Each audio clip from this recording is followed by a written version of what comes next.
Evangelho de João, capítulo número 12. Foi, pois, Jesus 6 dias antes da Páscoa a Betânia, onde estava Lázaro, o que falecera e a quem ressuscitara dos mortos. Pastora Ellen, eu aprendo que Jesus, ele não faz distinção de entrar em algumas casas. Jesus é aquele até que pode entrar em qualquer casa. Jesus, no decorrer da história, ele entra em casa de pecadores, de pecadora, de publicano, de cobradores de impostos. Jesus em nenhum momento fez distinção para entrar em casas.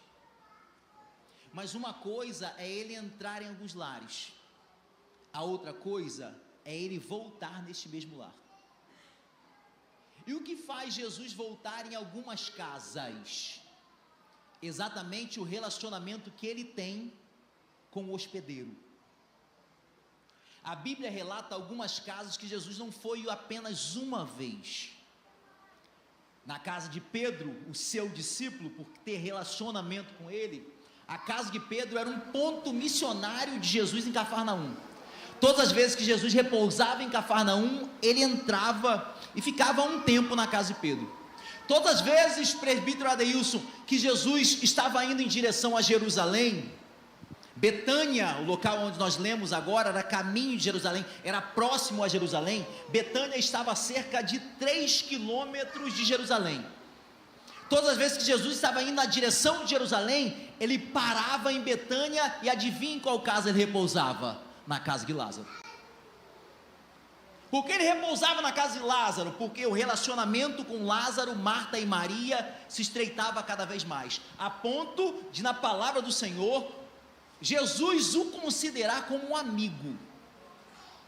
O que eu quero trazer para cada um de nós nessa ministração inicial, nessa introdução da palavra, é que Jesus pode entrar em qualquer ambiente. Agora, a permanência dele nesse ambiente vai depender do relacionamento que nós temos com ele. Talvez Jesus um dia entrou no ambiente onde você chamou, mas talvez hoje ainda ele não permaneça lá, porque nós não mantemos um relacionamento verdadeiro com ele. Agora, pastora Ellen, se Jesus, com apenas uma visita, em casas que ele entrou uma vez, ele já fez milagre. Se ele entrando uma vez, às vezes, em algumas casas, ele já mudou todo o cenário. Imagina em casas aonde ele habita constantemente. Se só com a visita de Jesus, às vezes na nossa vida, ele já se manifesta com glória, com poder, Natanael, imagina se nós tivermos um relacionamento constante com ele, quantos milagres nós viveremos, quantas coisas incríveis nós iremos presenciar. A grande pergunta é: você é um daqueles que chama Jesus esporadicamente para pousar na sua casa, na sua vida? Ou você tem mantido um relacionamento constante com ele? Você trazendo isso me faz lembrar de um episódio também que Jesus entra em uma casa de um fariseu. E o texto diz que ele roga-lhe, ele implora, ele pede insistentemente que Jesus entre em sua casa. Jesus aceita o convite. Jesus vai jantar na casa dele. Mas a Bíblia diz que ele não o recebe bem. Jesus não é bem recebido ao chegar lá. Note que ele foi convidado com insistência para pisar naquele lugar, mas não soube recebê-lo. Muitas vezes a gente até insiste para Jesus entrar, pastor. A gente até deseja a presença dele, mas a gente não sabe o que fazer para recebê-lo. Muitas vezes até a gente insiste para Jesus vir, mas essa insistência tem uma motivação diferente daquela que Jesus espera que tenhamos ao convidá-lo para entrar. Jesus não espera que a nossa motivação em convidá-lo a entrar em nossa casa seja aquilo que ele tem para oferecer. A motivação que Jesus espera ao convidarmos ele a entrar é que nós tenhamos somente o desejo de tê-lo em nossa presença, é o desejo de fazê-lo entrar em nossa casa, é experimentar a presença dele, porque quem chama Jesus sem o desejo, Joabe, de ter o que ele pode entregar, recebe tudo aquilo que ele tem para entregar. Porque simplesmente convidou pelo desejo de tê-lo por perto. Sim. E só por esse desejo faz com que Jesus diga: eu preciso abençoar, porque ele deseja estar perto de mim, porque ele quer estar perto da minha presença, ele quer desfrutar da minha presença. Que possamos convidar Jesus com a motivação correta, porque você pode estar pensando agora, dizendo: mas eu convido, eu chamo Jesus todos os dias, eu até falo com ele todos os dias, mas ele conhece a intenção do meu e do seu coração. Pastora, eu estava dizendo que Lázaro era amigo de Jesus. Era uma casa que Jesus ia constantemente. Mas o fato de Jesus se relacionar com alguns não quer dizer que o dia mau não chega na casa dessas pessoas. O fato de termos um relacionamento profundo com Jesus não nos isenta de passarmos por adversidades. E acontece também exatamente com essa família, a família de Lázaro. Por 3 vezes, no mínimo, a Bíblia relata Jesus indo à casa de Lázaro, Maria e Marta. Isso acontece uma primeira vez. Só que na segunda vez, onde Jesus está sendo convidado, essa que nós lemos é a terceira vez, terceira e última, porque depois disso Jesus vai ser crucificado. Jesus está a caminho de Jerusalém exatamente para ser sacrificado, para se entregar. Mas anteriormente, o momento que Jesus é convidado para ir a essa casa é exatamente aonde Lázaro está doente. E essa enfermidade termina com morte. O que eu quero liberar para os irmãos é para que nós venhamos a entender que o fato de Jesus estar nas nossas casas não vai impedir que o dia mau chegue. Mas eu quero liberar algo de Deus sobre a sua vida. Se você tiver mão para receber, você estenda. O dia mau pode até chegar, mas quando nós estivermos com Jesus, nós vamos ver coisas sobrenaturais. Porque ainda que você ande pelo vale da sombra da morte, você não temerá mal algum, porque o Senhor está contigo. Só aqueles que creem, joga a tua mão para o alto e dê um brado de glória a Jesus. É bem verdade que não nos isenta de passar. Não. Mas olha o privilégio de quem tem intimidade com ele. A doença chegou. Diferentemente da multidão, eles iam até Jesus para tentar chegar até ele. Sim. Não sabia se ia conseguir. A multidão, eles quando queriam um milagre, eles saíam na sorte para tentar chegar. E com fé, muitas vezes conseguia tocar, ser curado, ouvir de Jesus uma palavra e liberar a cura. Mas aqui o privilégio de alguém que tem intimidade com o mestre, ele sabe o endereço de Jesus. Eita. Ele sabe como encontrar Jesus na hora da adversidade. Quem tem intimidade com Jesus conhece o endereço certo do encontro real com Ele. E qual é esse endereço? É no nosso quarto, trancar a porta, orar e falar com Jesus no momento da dor, no momento em que o desespero bate a porta. Eu sei o endereço certo, eu sei aonde encontrá-lo. Quando a doença chegou, eles sabiam onde encontrar Jesus. Jesus sabia onde era a casa deles. Sabia, ele sabia chegar lá, porque já conhecia o lugar. E eles mandam o recado chega até Jesus. Só que aí entra uma grande questão também. Alguns que têm intimidade com o mestre, alguns que são espirituais, acham que Jesus precisa atendê-lo na hora que eles querem. Na hora em que eles gritam, na hora em que eles mandam para Jesus o recado: Jesus, estou aqui, e não é bem assim. Ter relacionamento com Ele é entender que Jesus sabe a hora certa de chegar. Quem tem relacionamento com Ele conhece o endereço certo, sabe que ir para o quarto e falar já resolve, porque desde a primeira oração Ele já ouviu. É sinal de que Ele vai atender no meu tempo? Não, e já foi lido aqui, porque bem sei eu os pensamentos que eu tenho sobre vós, e quem tem intimidade com Ele entende que é necessário aguardar, esperar, porque na hora certa Ele virá ao socorro. E Jesus, quando chega, quando Ele vem, Ele recebe o recado e Ele não sai de lá de imediato. Eu vou deixar você concluir. Mas Marta e Maria, elas pedem Jesus para vir ou mandam um recado? Mandam um recado. Então, mandar um recado não é convidar. Não. O recado que foi dado, e está no capítulo 11, na página anterior, Marta e Maria mandam um recado: olha, aquele a quem tu amas está enfermo. Manda um recado. Em algum momento disso que eu citei, foi um convite, Jesus venha? Não. Porque tem pessoas que têm intimidade, que estão confundindo a amizade que tem com Ele, a intimidade que tem com Ele, mas não sabe pedir. Porque a Bíblia vai dizer que a todo aquele que pede, recebe. O que busca, acha. O que bate, será aberto.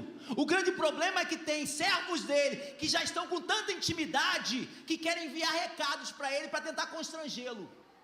Como assim? Eu sou teu servo, Senhor. Tem visto a aflição que eu tenho passado? Eu faço a tua obra. Você não conhece pessoas que fazem assim? Ou talvez você já fez isso? Senhor, eu tenho sido fiel a você. Eu sou fiel nos dízimos, nas ofertas. Eu sirvo ao Senhor. O Senhor não está vendo o que eu estou passando? Jesus está falando assim. Mas quando você vai me convidar? Porque a todos que me convidam eu vou. Sabe então por que Jesus não foi? Porque tem pessoas que têm intimidade, que quer ficar mandando recadinho para Jesus, e Jesus não é igual a gente que fica recebendo recadinho. Seja direto com Jesus, no sentido que não de colocá-lo na parede, mas rasgar o teu coração, baixando a tua bola, porque independente da intimidade, você precisa ser humilde o suficiente para pedir ajuda dele. Porque quando eu tenho intimidade, não tira dele o lugar que ele tem, de Senhor da minha vida. Ele é íntimo, mestre, mas continua sendo Senhor. Ele continua sendo Senhor. Então, quando eu decido dizer para ele a minha necessidade, que foi o que elas fizeram, mande um recado, diga para ele. É porque ele ouve a nossa necessidade, mas como mestre, é ele quem decide como fazer. Então, o nosso dever é comunicar, é falar, é clamar, é orar, mas Ele, como Senhor da nossa história, vai saber a hora, o jeito, a forma de fazer acontecer. Aí, nós entramos exatamente agora no texto do capítulo 12 que nós lemos. E o texto inicia dizendo o seguinte: foi, pois, Jesus... Foi, pois, Jesus, 6 dias antes da Páscoa, a Betânia, onde estava Lázaro. Foi Jesus. O versículo 2, ele inicia dizendo o seguinte: fizeram-lhe, pois, uma ceia. O que eu aprendo aqui, pastor Hélio? Que Jesus não tem dever de fazer nada na casa. O compromisso de Jesus é ir. E não só ir. O texto diz que ele já foi. Talvez você está convidando Jesus para vir, só que a palavra liberada é: ele já foi. Mas sabe o que está acontecendo? É que muitos de nós não conseguimos ver a presença dele, porque para nós a presença dele está relacionada ao fazer. Então, enquanto ele não faz, eu não consigo enxergar a presença dele. Enquanto ele não cura, eu não consigo enxergar que ele já está comigo. Enquanto ele não abre porta, eu não consigo ver que ele está presente ao meu lado. Enquanto ele não cessa as guerras, eu não consigo enxergar que a mão dele está sobre mim. Mas sabe o que eu aprendo aqui? O compromisso dele é estar conosco. Quem tem a missão de fazer somos nós. É o que o texto está dizendo. Joabe, ele foi, mas quem realizou alguma coisa? Os hospedeiros, aqueles que estavam abrindo a casa. que está querendo dizer, pastor? Me explica melhor, que eu não estou entendendo isso que você quer falar. O que eu estou querendo dizer é o convidar Jesus para estar contigo, habitar contigo, morar contigo, ter um relacionamento contigo. Ele já disse, eu já fui. É algo que se você pedir, eu já vou, eu estarei presente. Agora, não espere que o fato de eu estar presente, eu tenha a obrigação de fazer algo, porque eu estou presente para que você faça algo por mim. Porque quando alguém faz algo por mim, eu também não consigo ficar parado, eu preciso retribuir com alguma coisa. A grande questão é, com Jesus na sua vida, o que você está fazendo por Ele? Como você está se movimentando para agradá-lo, para servi-lo, para entregar algo, ou você está convidando Jesus somente para que Ele faça algo? Jesus, eu quero te convidar porque eu estou precisando que o Senhor conserte meu casamento.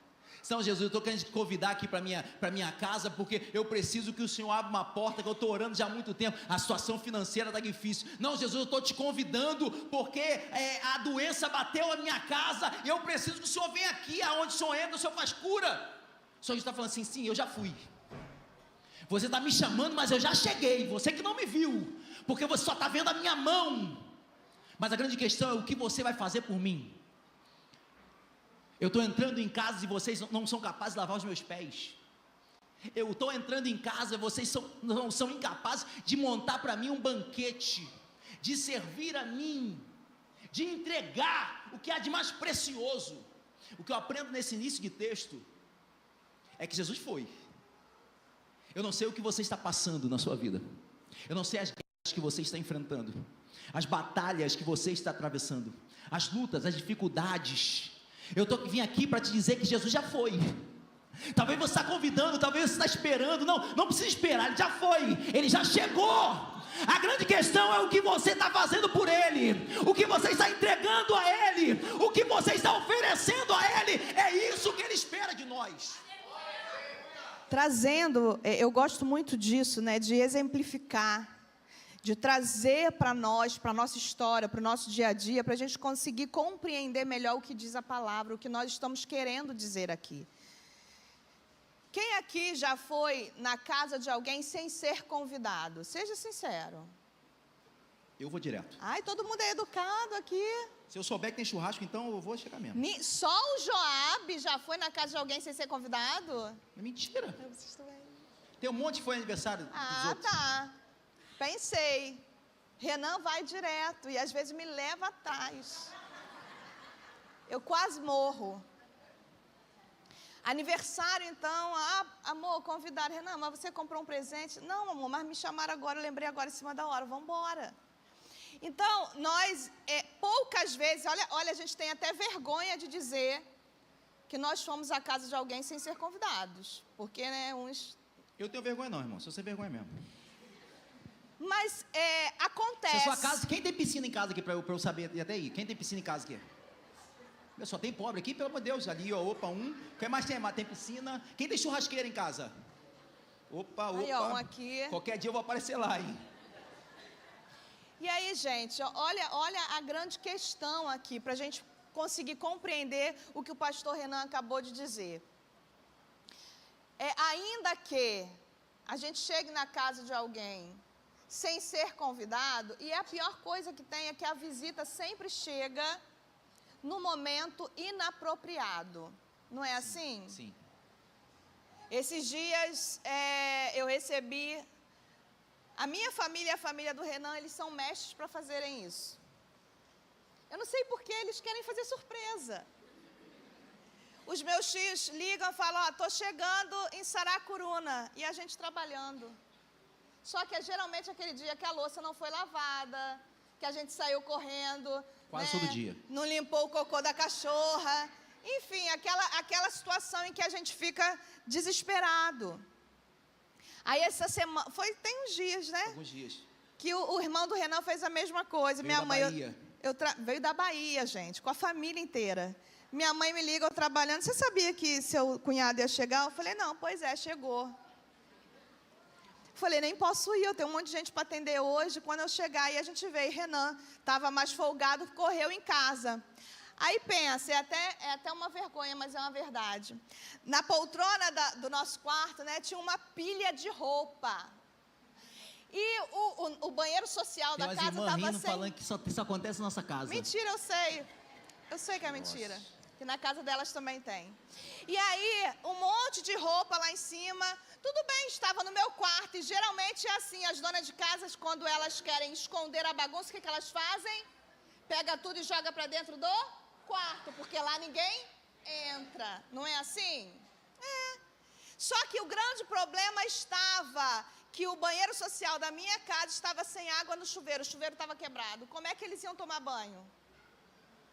Fala pra mim, ia ter que entrar no banheiro do meu quarto. Tinha um banheiro no quarto.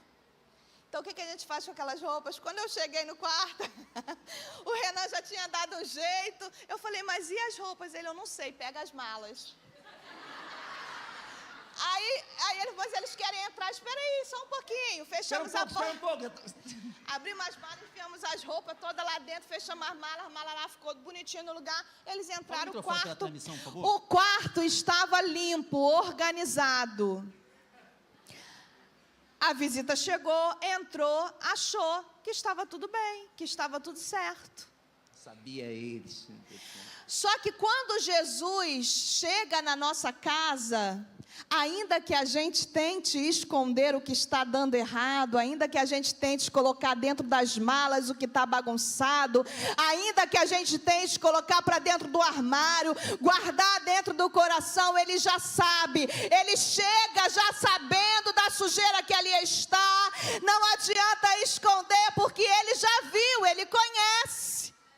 Ainda que ele chegue de surpresa, Jesus não é pego de surpresa. Não adianta tentar esconder, porque ele já viu, ele sabe, ele vai entrar e vai tocar exatamente no lugar onde precisa ser tocado. Não adianta tentar esconder de Jesus, não adianta guardar dentro do armário, esconder dentro das malas, não adianta, porque de alguma forma Ele trará à tona aquilo que está escondido. Mas aí também tem o outro lado, daqueles que são convidados a estar. Não tem coisa pior, irmãos, do que a gente ser convidado para a casa de alguém e não ser bem recebido. Você chegar na casa de alguém que te convidou e não ser bem recebido. Nós temos essa cultura, chegou alguém, o que a gente pensa? Não tenho nada para oferecer, não é assim? Pô, hoje não tem nenhum bolo pronto.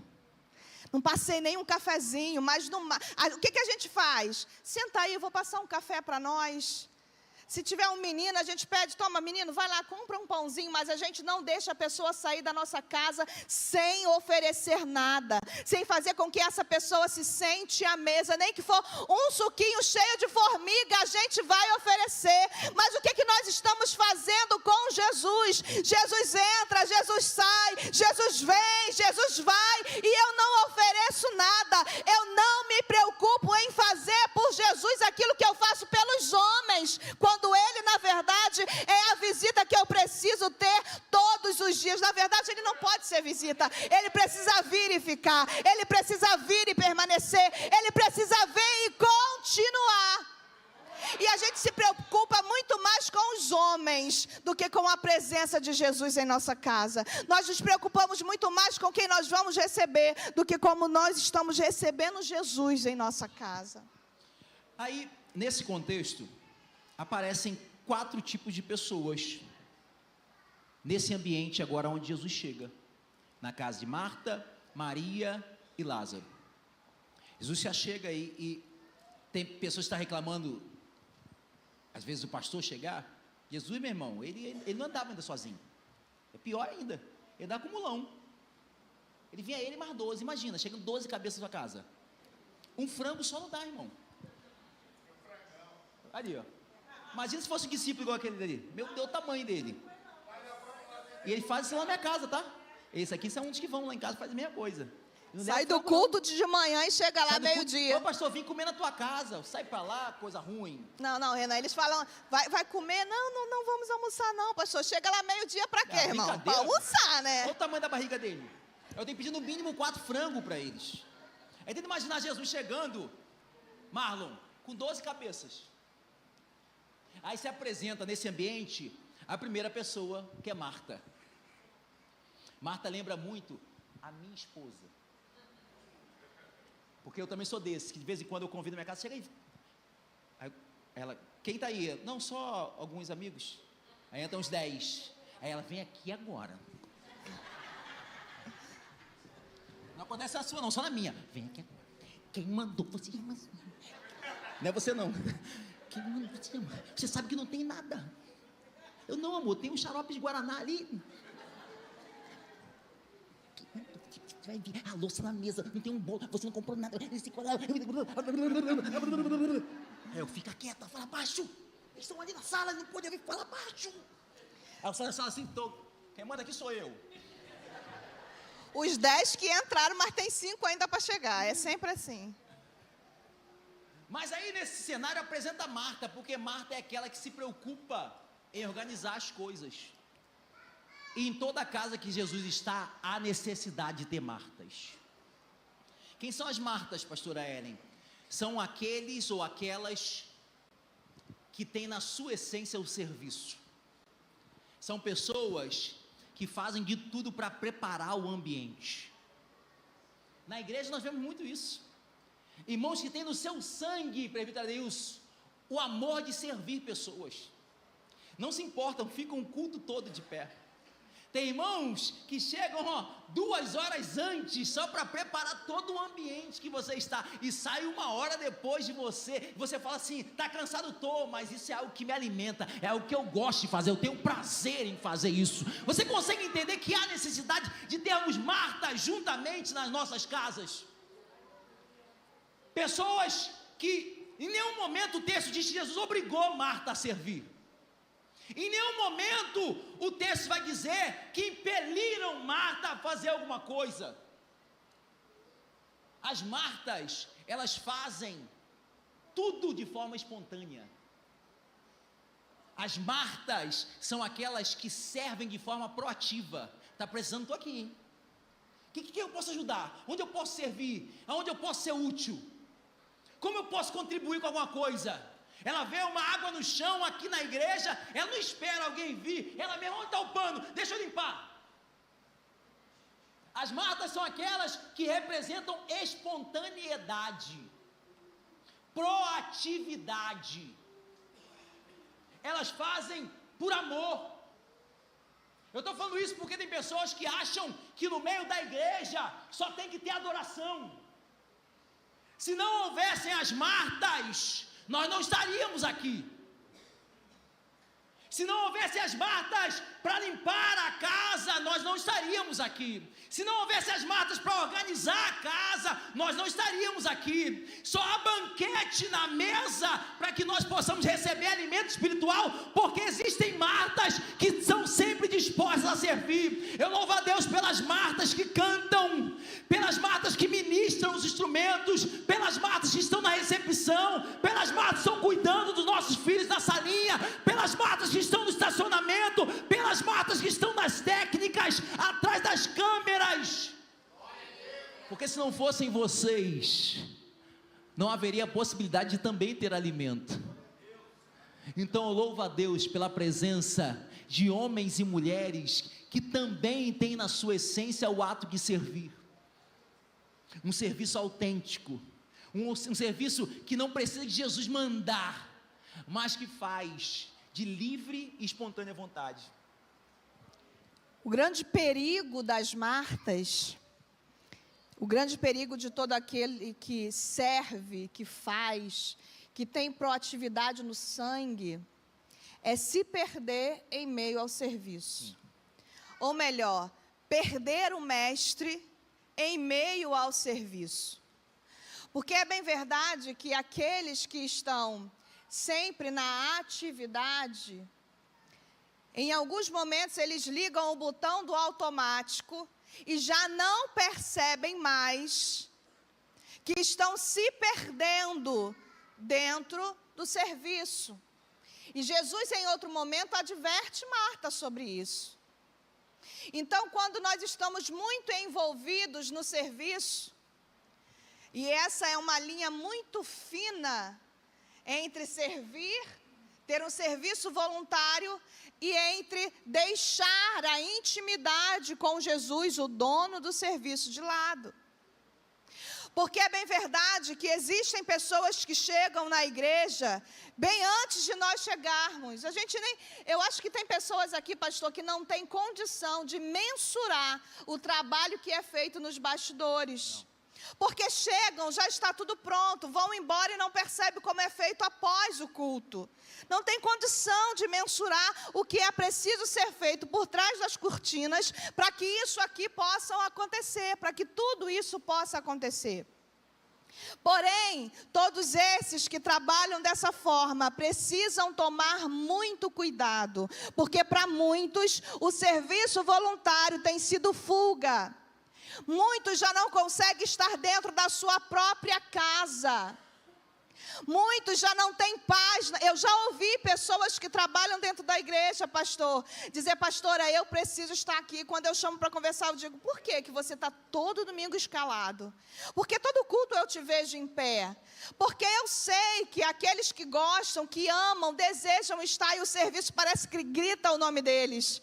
Geralmente são pessoas que não conseguem ver e ficar parado. Só que aí precisamos ter esse cuidado. E ao chamar algumas pessoas, eu já tive por resposta o seguinte: pastora, eu preciso fazer, porque se eu não fizer, eu não aguento. Pastora, eu não consigo ficar em casa, eu não consigo ficar sentada. Só que aí, se você também não tem momento de se sentar aos pés de Jesus, você não recebe dele alimento, você não recebe dele combustível, você não recebe dele graça, você não recebe dele paz, você não recebe dele autoridade, você não recebe dele entendimento, você não consegue receber dele, e sem ele nada podemos fazer. Vai chegar uma hora que sabe o que acontece? A gente entra no negativo. A força que a gente tinha em realizar parece que vai embora. Por quê? Fizemos muito e esquecemos de nos assentar aos pés dele. Trabalhamos muito, mas esquecemos de manter a nossa intimidade com ele. Estamos perdendo a essência fazendo o que é bom, perdendo a essência fazendo o que é certo, mas nós não podemos deixar aquilo que nos é necessário. E o que é necessário? Estar aos pés do mestre. O que é necessário? Estar diante dele em oração, ouvindo a voz dele. Serviço demais que te tira da presença do Senhor não deve ser assim. Serviço demais, trabalho demais, proatividade demais, que tem te tirado da presença do Senhor, dos pés do Senhor, precisa ser revisto. Não é dessa forma. Ele quer que primeiro você esteja aos pés dele, para depois você estar habilitado a servir. Porque, gente, preste bem atenção, eu falo isso e vou repetir quantas vezes forem necessário. O bastidor não é para qualquer um.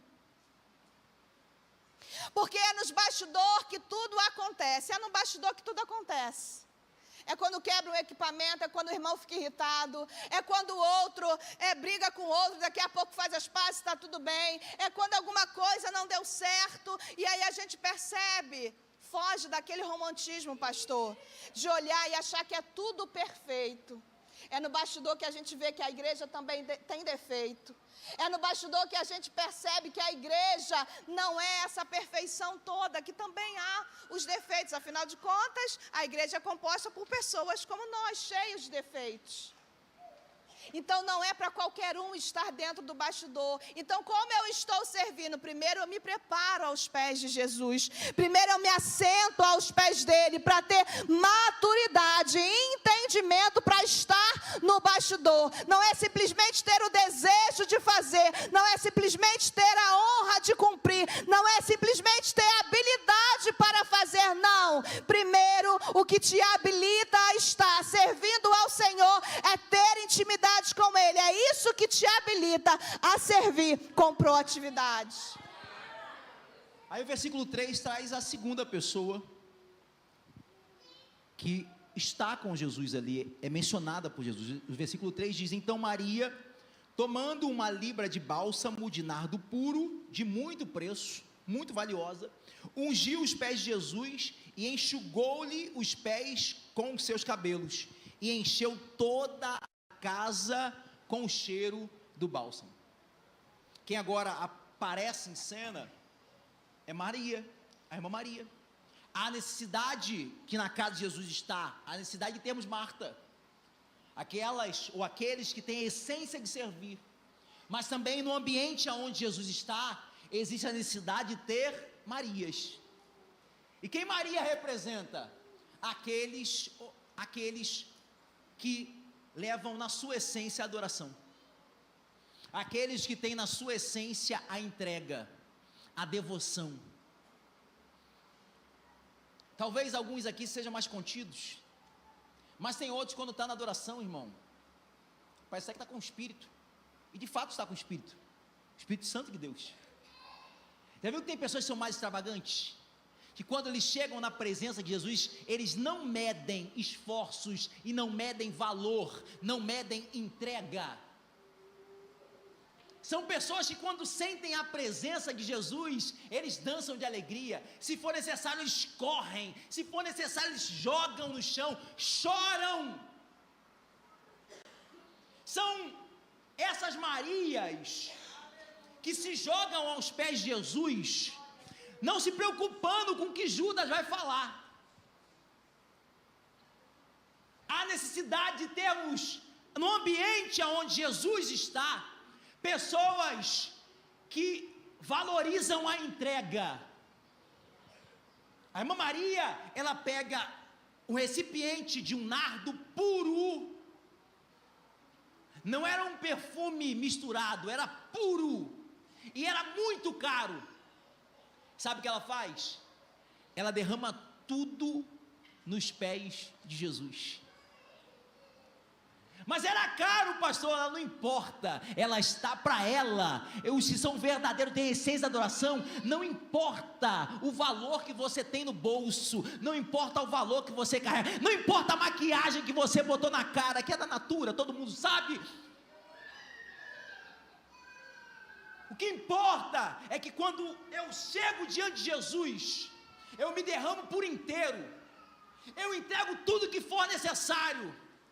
Não importa valor, não importa condições, não importa circunstâncias, não importa quem esteja ao redor. As Marias são aquelas que derramam e jogam tudo aos pés de Jesus, porque o que mais importa para as Marias é sempre estar aos pés de Jesus. Esses são aqueles que esquecem tudo quando percebem a presença dele. Ou melhor, são aqueles que estão em casa, ao se preparar, já estão cultuando no quarto. Começou a entrega lá. Eles já estão no banho, louvando ao Senhor, passando a roupa, glorificando ao Senhor. As crianças gritando, igual estava hoje, Davi de um lado, Rebeca do outro, e a gente tentando, porque a gente faz assim em casa. Quando a gente entra para o quarto para se arrumar, a gente já coloca um louvor, e ali a gente já começa o nosso culto, porque não é para esperar chegarmos aqui e o ministério de louvor começar a cantar para o meu culto iniciar. O meu culto começa lá em casa mesmo, porque eu sei que ao chegar aqui eu só vou entregar. Tem gente que vem para o culto para assistir, culto não se assiste, culto se entrega. Se você veio aqui para assistir, hoje você precisa entender que na igreja a gente vem para cultuar, entregar o nosso culto racional a Deus, e elas são assim. Elas já chegam prontas. Eu não quero saber quem vai me ver, eu não quero saber quem vai estar, eu não quero saber quem vai me julgar, eu quero estar na presença do meu mestre. Cadê Jesus? Eu só vim para ver Jesus. Eu não quero saber quem vai me julgar, eu quero estar na presença dele. E só quem entra na presença de Jesus sem se importar é aqueles que se preparam desde casa, porque já saem preparados para cultuar. Porque aqueles que vêm, porque sabem que marcaram o domingo para estar, domingo 7 horas, virou rotina, eles se distraem por qualquer coisa. Aquele que entra dentro da igreja, sem ter um planejamento, sem ter um objetivo de entrega, ele se distrai. Qualquer coisa. Ele se distrai com alguém que desafinou. Ele se distrai porque alguém subiu e a roupa estava imprópria. Ele se distrai porque alguém deixou de dar a paz do Senhor. Ele se distrai porque uma criança gritou. Ele se distrai por qualquer coisa. E ainda sai reclamando do culto. O culto não estava bom, o som estava ruim. Sabe por quê? Porque não veio para o culto para entregar. Não veio para o culto para ver Jesus. Não veio para o culto sem se importar. O que eu quero hoje aqui é cultuar. Eu quero entregar. Marias são assim. Eu não quero me preocupar com o que vai acontecer. Eu quero chegar lá e ter a presença de Jesus. Eu quero chegar lá e entregar tudo o que eu tenho. Essas são as Marias. Eu não sei você, mas eu já tive uma experiência ruim ao pegar um perfume no quarto e deixar esse perfume cair, a ponto de quebrar o frasco. Alguém já passou por essa experiência?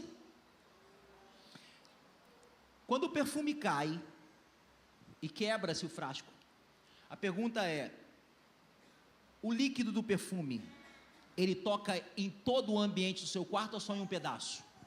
Pedaço. Só em um pedaço, amém? Mas o cheiro daquilo que foi derramado fica só naquele pedaço ou enche todo o ambiente? O que Maria fez foi derramar perfume aos pés de Jesus. Ela joga todo o frasco. Ela perfumou só quem? Só? Mas todos aqueles que estão no ambiente onde Jesus recebeu o perfume também saem? Na minha experiência que eu tive, eu limpei. Eu mesmo não passei perfume. O perfume caiu no chão. Mas depois que eu saí do ambiente que foi perfumado, as pessoas, meu Deus, tomou banho de perfume? Sabe o que a Bíblia está querendo nos ensinar? Quando você está no ambiente de Jesus, aonde é a entrega, ainda que o que foi lançado não foi em você, foi nos pés de Jesus, até aqueles que estão próximos também saem perfumados. Toda a nossa entrega, pastora Ellen, ela tem o poder de perfumar tudo que está ao nosso redor. Assim também tem irmãos que vão tomar banho de perfume. Tem os irmãos que parecem um gambá de tanto perfume que usam. Eu conheço um irmão aqui da igreja que vai fazer... Eu falei, meu irmão, o que é isso? Me ajuda? E aí onde ele passa, o cheiro dele vai levando todo o ambiente. Pastor Hélio, aonde ele passa, por onde ele passa, o cheiro vai, alguém vai falar, empesteando o ambiente, mas o cheiro vai sendo exalado em todo o ambiente. E aí Paulo diz que nós somos o bom perfume de Cristo. O que Paulo está querendo dizer é que o que foi derramado um dia sobre a tua vida, por onde você passar, as pessoas sentem o cheiro, não é o seu cheiro, mas o bom perfume de Cristo. Será que por onde você passa, as pessoas estão sentindo o cheiro de Cristo ou o cheiro do pecado? Eu aprendo aqui que quando há uma entrega verdadeira, eu não somente perfumo Jesus, mas a consequência da minha entrega, ela tem o poder de perfumar todos ao meu redor. O que eu estou querendo liberar aqui é que a sua entrega tem o poder de perfumar toda a sua casa. Pastor, mas meus filhos não estão aqui ainda, o meu marido não está aqui ainda, tem pessoas que estão orando da minha casa, que ainda não entregaram a sua vida a Jesus. O que eu estou querendo dizer é que a sua entrega, quando você entrega um todo a Jesus, ela tem o poder de levar cheiro a todos aqueles que estão ao seu redor. Então, sempre quando Jesus estiver presente, não esperem outros entregarem, começa a sacar o perfume que você tem e dê uma entrega perfeita, uma entrega total, uma entrega espontânea. Quando você diz que o perfume faz com que todo o ambiente sinta o cheiro, é bem verdade que o cheiro não tem como ser impedido de ser sentido. Não tem como. Você vai sentir. Só que a reação que ele causa nas pessoas é que é diferente. Porque existem pessoas que, ao sentir esse bom perfume, vão desejar estar perto. Existem pessoas que, ao ver a nossa entrega, vai observar e vai dizer: queria ser assim também. Vão ter pessoas que vão olhar e vai dizer: eu queria aprender, você pode me ensinar a fazer assim também? Esse perfume muitas vezes vai fazer com que a gente atraia pessoas para perto de nós, sim, mas não porque somos nós, é porque nós estamos exalando o bom perfume de Cristo. E isso atrai, porque o poder de atração de Jesus sempre foi forte demais e até hoje é assim. Nós que exalamos o bom perfume de Cristo, também temos o poder de atrair pessoas para perto dele. Só que é bem verdade que este perfume também, quando alguém como Judas sente, a atração é diferente. Ele até sente, mas não por querer fazer também. Ele até sente, mas o desejo que ele tem não é de aprender a fazer igual. O desejo que ele tem não é de colar e falar: vamos juntos para o culto. Me ensina a orar como você ora. Me ensina a jejuar também, vamos juntos ao monte. Eu preciso de ajuda, não. Existem pessoas que serão como Judas. Vão se incomodar quando sentir esse bom perfume. Não dá para evitar, todos irão sentir, mas o que não está no meu domínio é a reação daqueles que estão sentindo. E qual foi a reação de Judas? Esse é o terceiro que aparece agora no cenário.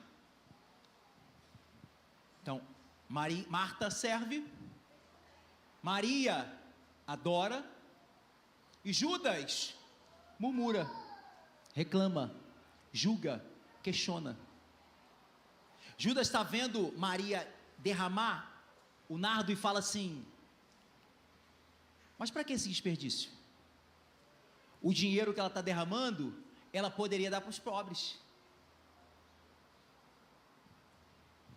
Só que o texto vai continuar a dizer que esse Judas, esse foi o mesmo que vai trair Jesus lá na frente. Esse Judas, o texto vai dizer que ele era mentiroso, que ele roubava todas as ofertas que iam para a sacola de Jesus, ele roubava. O texto está dizendo, é bem claro nisso. Então ele não estava preocupado com os pobres? Nunca esteve. Porque o espírito de Judas é aqueles que sempre se mostram de forma piedosa. Os verdadeiros traidores nunca chegarão a você já mostrando com a faca na mão. Eles nunca vão vir com a arma já para te dar um tiro. Pelo contrário, todo traidor, ele se aproxima de nós de forma piedosa. O discurso, a teoria é bonita. Olha a teoria de Judas, presbítero. Esse dinheiro deveria ser dado para os pobres. A teoria não é bonita, irmãos? Sim. Isso é um desperdício. O dinheiro que essa mulher está desperdiçando, nós alimentaríamos uma grande multidão passando fome. Todo Judas se apresenta como piedoso. Para esconder o seu próprio pecado. Sim. Hipocrisia. Então não espere pessoas. E aí como que eu descubro isso? Com discernimento. Nós todos precisamos pedir a Deus sempre discernimento. Porque no discurso, Judas pode te enganar. Na falácia, a teoria é muito bonita. Mas o coração que revela o verdadeiro caráter. O coração nós não escondemos. O que Judas está dizendo é que eu não concordo com isso. Isso para mim está errado. Eu tenho um propósito mais nobre. Por que nós não ajudamos os pobres? Por que tem tudo isso na igreja? Eu não concordo. Eu não concordo para ter televisão ali na frente da igreja. Nós poderíamos ajudar os pobres. Eu não poderíamos ter esse tudo de instrumento? Essa quantidade de tecnologia. Daqui a pouco vai chegar um telão de LED aqui. Aí vai ter os Judas e vão falar assim: mas para que desperdício de dinheiro? Mas é engraçado, o Judas critica que há desperdício, mas ele se beneficia do cheiro que está no ambiente. Já viu isso? Para que isso? Eu não concordo com isso. Eu não acho isso certo. Eu tenho uma causa mais nobre para empregar os recursos da igreja. Se eu estivesse administrando a igreja, eu faria dessa forma. Isso é discurso de Judas. Porque no fundo, Judas não está preocupado com os outros. O texto diz que ele estava preocupado que aquele dinheiro fosse jogado na sacola para ele, ó. Então, quem é Judas em ambiente que Jesus está? É aqueles que têm discurso teóricos lindos, mas as práticas não condizem com o que Jesus ensina. São discípulos, mas que não foram transformados. Sabe o que a palavra discípulo significa? Aquele que segue o mestre. O que o texto está dizendo para a gente é que tem pessoas que seguem Jesus, mas não tiveram uma transformação genuína. O coração ainda está corrompido. Vivem de teorias, mas não praticam aquilo que Jesus ensina. Ei, Judas, pare de criticar a entrega das Marias. Ei, Judas, pare de criticar o serviço das Martas. Ei, Judas, se converta, transforme o seu coração, porque reino não se trata de valor, reino se trata de entrega. E aqui deixa muito claro também que discurso só revelam palavras, mas são as ações que revelam caráter. É por isso que nós conhecemos a árvore pelos frutos. E nós podemos dizer aqui em cima muitas coisas. Nós podemos usar a nossa boca para falar sobre nós, para falar sobre os outros. Mas o que nós devemos observar? Ações. Porque aquele que é hipócrita, aquele que é mentiroso, não se esconde por muito tempo. Não. Nós vemos mais à frente o que Judas acaba de fazer. E é exatamente isso que a mesa traz. A mesa é lugar de intimidade. A mesa é lugar de conhecimento. A mesa é lugar de as pessoas serem reveladas. É na mesa que a gente conhece quem é quem. Jesus não tirava da mesa o traidor, mas o traidor se revelava à mesa. Nós não precisamos retirar da mesa ninguém, basta termos discernimento, porque nós vamos na mesa saber quem é quem. E aprenda uma coisa, nós precisamos entender que palavras revelam apenas um discurso. Mas o que nós temos que observar são as ações. Precisa ter coerência. Aquilo que eu falo aqui em cima com aquilo que eu faço. Aquilo que eu faço com aquilo que eu falo. O crente precisa ter coerência naquilo que ele diz, naquilo que ele prega, com aquilo que ele faz. Do contrário, nós somos hipócritas. No contrário, nós somos mentirosos. Então, que hoje nós possamos aqui averiguar dentro de nós, averiguar o nosso coração e saber o que tem acontecido, a coerência. O que nós temos falado, nós também temos feito. É assim que o Senhor quer nos encontrar, coerentes diante da presença dEle. Você fica de pé conosco, por favor? A adoração pode subir. Nós falamos de Marta, que servia. Maria adorava. Judas questiona. E quem é o quarto que a Bíblia apresenta? Na verdade, o texto bíblico o apresenta em primeiro lugar, mas nós deixamos por último, de forma proposital. Coloca o versículo 2, por favor. O versículo 2 vai falar sobre Lázaro. E o que Lázaro fez? Nada. Pastor, mas que valor tem, então, Lázaro? E Lázaro era um dos que estavam com ele. Marta serve, Maria adora, Judas é um comportamento que nós não devemos copiar, questiona, e Lázaro estava. Pastor, você está querendo dizer que Lázaro, ele não serve como Marta? Não. Ele não tem essa essência de servir como Marta, e nem tem a essência de adoração como Maria. Então qual o valor que Lázaro tem?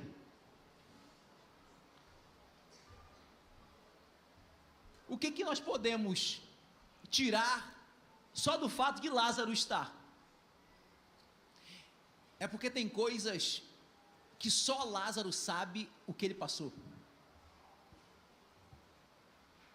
Se você virar a página anterior, no capítulo 11, Lázaro foi morto e depois ressuscitou. Lázaro representa aqueles que não servem tão bem quanto alguns, que não adoram com extravagância como outros, mas só o fato de estar presente ao lado de Jesus já é uma grande vitória. Porque tem pessoas que estão na mesa que não sabem as lutas que você passou, não sabem as guerras que você travou, não sabem os ambientes de morte que você já viveu, não sabe experiências que só você e ele passou, e as guerras foram tão grandes, que ele te ama não porque você serve, não pelo que você adora, mas só o fato de estar presente ao lado de Jesus, já é algo precioso para você. Sabe como encerra o milagre de Lázaro quando ele ressuscita? Jesus fala assim: tirai a pedra, desatai-o e deixai-o ir. Ir para onde? Jesus deu alguma ordem para Lázaro ir em alguma direção? Jesus falou que Lázaro deveria estar com ele constantemente? Jesus disse que Lázaro precisava servi-lo a todo instante? Não. Jesus falou assim: ó, depois dessa luta que você passou, eu estou deixando você livre. Lázaro é aquele que fala assim: depois de tanta peleja, depois de ter passado por ambientes de morte, só o fato de estar ao lado de Jesus, Jesus do meu lado, já é um privilégio. Ei, diante desse ambiente de guerra que eu estou vivendo, pastor, eu não estou conseguindo servir como Marta, eu não estou conseguindo ter a extravagância de entrega como Maria, mas só o fato de estar vivendo ao lado de Jesus, para mim é um milagre. Eu poderia ter ido para qualquer lugar, depois Jesus me ressuscitou, depois Jesus me deu uma palavra de vida, mas o que eu mais quero é estar ao lado dele. Eu não quero sair do lado dele.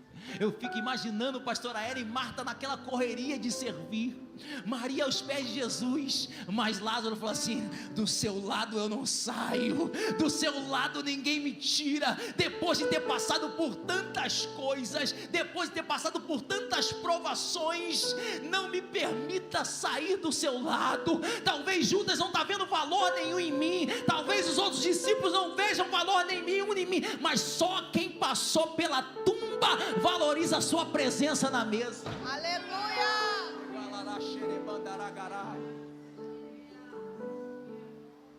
E hoje nós gostaríamos de orar pelos Lázaros que tem visto a mão de Deus constantemente sobre a sua vida, mas que a partir de hoje não quer sair mais do lado dele. Pastor, eu não tenho o dom que alguns irmãos têm de servir, eu não tenho esse domínio da adoração, pastor, mas o que eu não quero mais é largar a mão da presença de Jesus. Eu quero andar com Ele, eu quero que Ele ande comigo, eu quero mudar a minha história. Hoje Deus está dizendo assim, ó, desatai-o e deixai-o ir. A pergunta é: quem quer vir na direção de Jesus e passar a andar com Ele constantemente? Eu quero te convidar a sair do seu lugar. Só os Lázaros que têm passado por ambiente de morte, que ninguém conhece a tua história, ninguém conhece a tua dor, mas que querem passar a valorizar a presença de Deus. Eu quero te convidar, você Lázaro, a sair do seu lugar e fazer uma aliança de presença com Jesus, uma aliança de andar com Ele, de respirar o que Ele respira, de ouvir a voz dEle de forma suave. É só quem anda ao lado dEle. Vamos adorar?